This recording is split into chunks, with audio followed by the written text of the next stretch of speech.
Beliau adalah kakek dari Habib Hasan bin Ja'far Assegaf. Beliau lahir tahun 1889 di kota Palembang. Ayah beliau Al-Habib Ja'far adalah seorang saudagar besar dan beliau mempunyai saudara Al-Habib Ali bin Ja'far Assegaf yang pertama kali di Indonesia menukil silsilah para habaib di Indonesia. Pada masa tua beliau tak lepas membaca manaqib Tuan Syekh Abdul Qadir Zailani, dan membaca Asmaul Husna. Yang akhirnya pada bulan Zulhijjah Idul Adha, tepat tanggal 10 hari Kamis Ba'da Asyar pada usia 99 tahun beliau menutup akhir hayatnya. Dengan sakit demam yang ringan. Terhembus dari lisan beliau kalimat terakhir, La ilaha illallah Muhammadur Rasulullah. Pada tahun 1990 disalatkan di Bogor, yang dipimpin langsung oleh anak Habib Abdullah bin Muhsin Alatas yaitu Al-Habib Husain bin Abdullah Alatas. Dan dikebumikan hari Jumat di Cibeduk Bogor, Jawa Barat.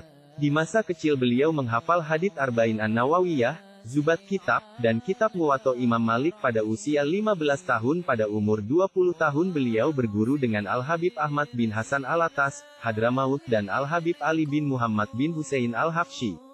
Lalu melanjutkan pergi haji yang pertama pada usia 25 tahun. Kemudian beliau menuju ke Palembang dan bersyiar dengan sahabat beliau Al-Habib Alwi bin Syekh Assegaf. Di situ beliau bertemu dengan ulama-ulama besar diantaranya Al-Habib Abdullah bin Muhsin Alatas sekaligus guru beliau. Pada umur 30 tahun beliau menuju Surabaya, Madiun, Jepara, Semarang, Pekalongan, Tegal, Cirebon, dan menikahi putri pondok pesantren, Buntet KH Abdullah Ansori, yang bernama Siti Jamilah binti Abdullah Ansori. Pada umur 35 tahun berdakwah di Banten sampai usia 40 tahun, lalu menuju Jakarta dan bertemu dengan sahabat-sahabat beliau, diantaranya Al-Habib Ali bin Abdurrahman Al-Habsyi, Al-Habib Ali bin Husain Alatas, Al-Habib Salim bin Ahmad bin Jindan, Al-Habib Soleh bin Muhsin Al-Hamid, Tanggul, Al-Habib Alwi bin Muhammad Al-Haddad, Tegal dan bermukim di Jakarta di Kebayoran Lama.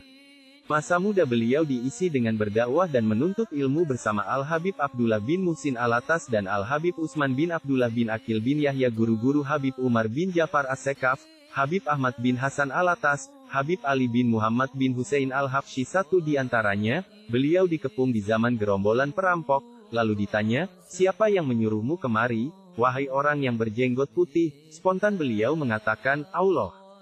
Tiba-tiba gerombolan tersebut kaku bagaikan patung, yang akhirnya semua gerombolan tersebut taubat kepada Allah.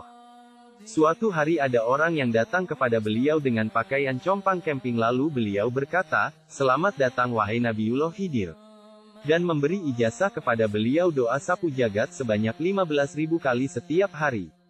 Suatu hari dikala beliau sedang berdakwah karena beliau menghafal Al-Quran beliau bersemangat menerangkan isi Al-Quran di perayaan Maulid. Tiba-tiba beliau menjelaskan ayat yang berbunyi, Lakat ya'akum rasulum min anfusikum, azizun, alaihima, anitum harisun, alaikum bil mu'minina raufur rahim fa'in tawalau fakul hasbiya Allahu la ilaha illahuwa, alaiki tawakkaltu wa huwa rabbul arsyil azim. Setelah selesai ayat itu dibaca beliau menangis, dan ditanya murid beliau, mengapa Habib menangis? Beliau menjawab, di depanku ada Rasulullah SAW.